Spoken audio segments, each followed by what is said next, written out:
যাদের বাসায় ছোট বেবি আছে, বেবির জন্য অল্প কোনো খাবার রান্না করা বা খিচুড়ি রান্না করা অথবা হুটহাট অল্প যে কোনো খাবার রান্না করার একটা বেস্ট অপশন হচ্ছে এই মিনি রাইস কুকার। তো আমি রিসেন্টলি এটা অনলাইন থেকে কিনেছি, যেহেতু আমার বাচ্চার জন্য খিচুড়ি রান্না করা লাগে। এখন শীতকালে মোস্ট অফ দ্য টাইম গ্যাসের প্রবলেম থাকে, আবার অনেক সময় রান্নার অনেক বেশি প্রেশার থাকার কারণে তো তখন দেখা যায় রাইস কুকারই রান্না করে ফেলা যায়। তো সব মিলিয়ে ভাবলাম যে একটা কিনে ফেলি, দেখি কীরকম ফিডব্যাক পাওয়া যায়। তো আমি এটা দারাজ থেকে এনেছিলাম।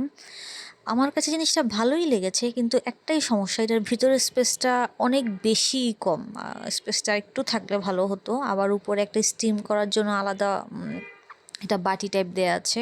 এমনি জিনিসটা সুন্দর, কাঁচের একটা ছোট ঢাকনা দেওয়া। তো এই কুকারে আমি আজকে খিচুড়ি রান্না করব। তো আপনারা এটা দেখে নেন আমি কীভাবে খুব সহজে রান্না করছি। প্রথমে আমি একটু পানি দিয়ে তাতে মিষ্টি কুমড়া দিয়ে দিলাম, আর দিয়ে দিলাম হচ্ছে একটু পালং শাক, আর একটু রসুন দিলাম। আমি বাচ্চার খিচুড়িতে রসুন ইউজ করি, একটু পেঁয়াজও ইউজ করি, তো সেগুলো সব দিয়ে দিলাম।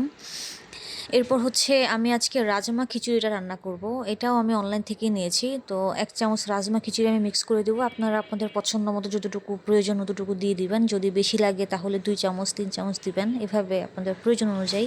তো আমি 2 চামচ ব্যবহার করেছি এখানে। এটা এমনিতেই অনেক বেশি ঘন হয়। আর আমি হালকা একটু তেল ব্যবহার করব এখানে। আপনারা চাইলে ঘি ব্যবহার করতে পারেন, যারা বাচ্চাদের জন্য ঘি ব্যবহার করেন। আর আমি আগে থেকে রেডি করে রাখি চিকেনটা সবসময়, যেন হুট করেই ব্যবহার করা যায়। এখানে আমি ছোট একটা বল চিকেন দিয়ে দিলাম, আর দিয়ে দিলাম লবণ। এটা নিয়ে অনেক কন্ট্রোভার্সি থাকতে পারে, বাচ্চাদের খাবারে অনেকেই লবণ ব্যবহার করেন না, তবে আমি খুব সামান্য ব্যবহার করি, এতে খাবারের টেস্টটা ভালো হয়। তো এখন এটা আমি বসিয়ে দিব। কারেন্টের লাইনটা দিয়ে জাস্ট সুইচটা অন করে দিলেই হয়ে যাবে। এটার একটা প্রবলেম, সেটা হলো এটার ভিতরে যেহেতু জায়গাটা খুবই কম, তো যখন অনেক বেশি হিট হয়ে যায় তখন এটা উপর দিয়ে ছিটকে খাবারটা পড়ে যায়। যার কারণে এটা একটু পরপর ঢাকনাটা খুলে এসে চেক করতে হয়, না হলে খাবার পড়ে একেবারে সব খুব একটা বাজে অবস্থা হয়ে যায়, চারপাশ ভিজে টিজে যায়। আর যেহেতু এটা একটা কারেন্টের বিষয়, ভিতরে পানি ঢুকলে একটা রিস্ক ফ্যাক্টর থেকে যায়।